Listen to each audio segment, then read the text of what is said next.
My name is Cale Vaynar, captain of the Ravenstrike, a ship that was never meant to carry royalty.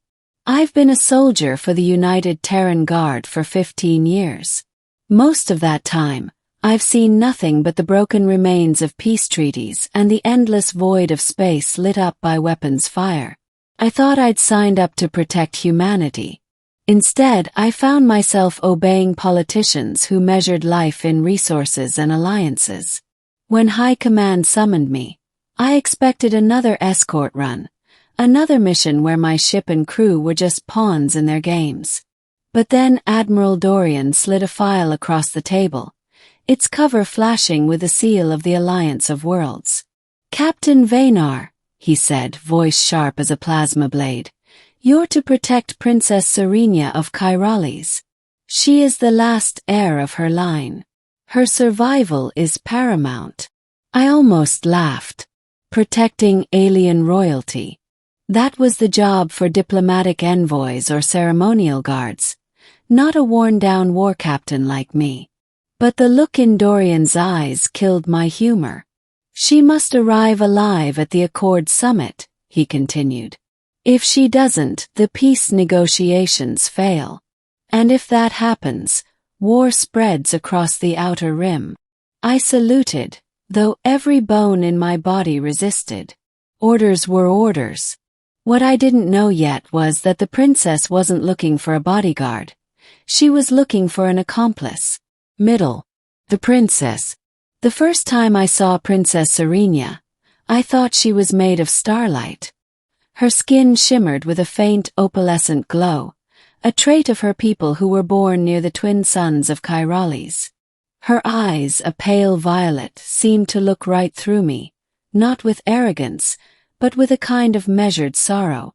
She was tall, regal, but there was an edge to her stance, as if she was ready to bolt the moment protocol loosened its chains. "Captain Vaynar," she said, bowing slightly in the way of her people. "They tell me you are to protect me." "Yes, Your Highness," I replied, though formality tasted bitter on my tongue. She tilted her head. "Protect me, or confine me?" I didn't answer. The truth was, High Command wanted both. The journey began quietly enough. The Ravenstrike cut through slipstream lanes, heading toward the neutral world of Valoris, where the Accord Summit would be held. Serenia spent her time in the observation deck, staring at stars as though they were speaking secrets.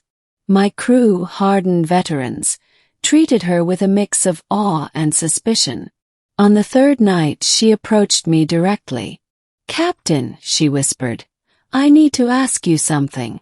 Not as a soldier, but as a man who has seen war." I leaned against the bulkhead.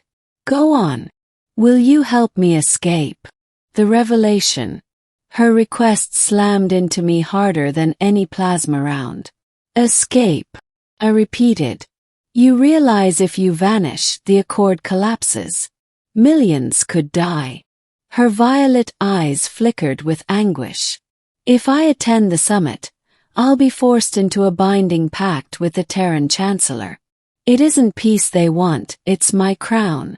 They will strip my people of sovereignty. The alliance is a mask for conquest." I wanted to dismiss her claim as paranoia. But I'd served long enough to know how Terran politics worked. Conquest through treaties was more efficient than conquest through fleets. "What are you asking me to do?" I said, though I already knew. "Help me disappear before Valoris. Take me beyond their reach. There's a place.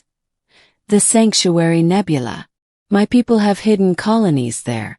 If I reach them, we can resist." Her words tore me apart inside. I was sworn to obey my superiors, to safeguard humanity's interests. But I was also a soldier who had watched empire after empire fall to Terran ambition. Was I really protecting peace, or just protecting tyranny? I didn't answer her that night. But I didn't sleep either. The attack. As if the universe sought to force my decision, fate intervened. 3 days from Valoris, raiders struck. Not pirates, No, their ships were too disciplined, their formations too precise. These were mercenaries, hired blades disguised as outlaws. Their target wasn't cargo. It was Serenia. The Raven strike roared to life, my crew fighting tooth and nail. Plasma beams ripped the void apart. But despite our firepower, the mercenaries pushed us to the edge. Boarding parties breached the hull. For a moment I thought we'd lose her. But Serenia was no helpless royal.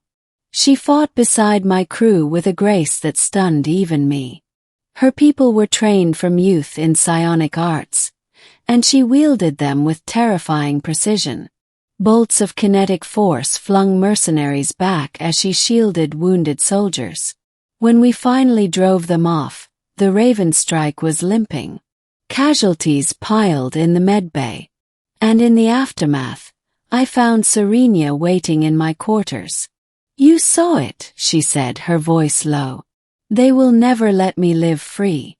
Even your high command cannot protect me. They may have sent those mercenaries themselves." I stared at her, at the bruises on her luminous skin, at the fire in her eyes. She wasn't wrong. That night I made my choice. The betrayal. We veered off course. I told my crew we were making repairs in an uncharted sector. In truth, I was taking Serenia toward the Sanctuary Nebula. Only my first officer, Lieutenant Mara Solin, guessed the truth. "You're risking treason," she warned. "I know," I said. "Then I'll risk it with you." Not everyone was loyal. Midway through the detour, one of my officers transmitted a distress signal, alerting Terran command to our betrayal. Soon enough, a Terran dreadnought intercepted us. I stood on the bridge, staring at the massive warship that dwarfed us. A voice crackled over comms. "Captain Vaynar, power down your engines. Hand over the princess, and you may yet retain your command." Serenia gripped my arm.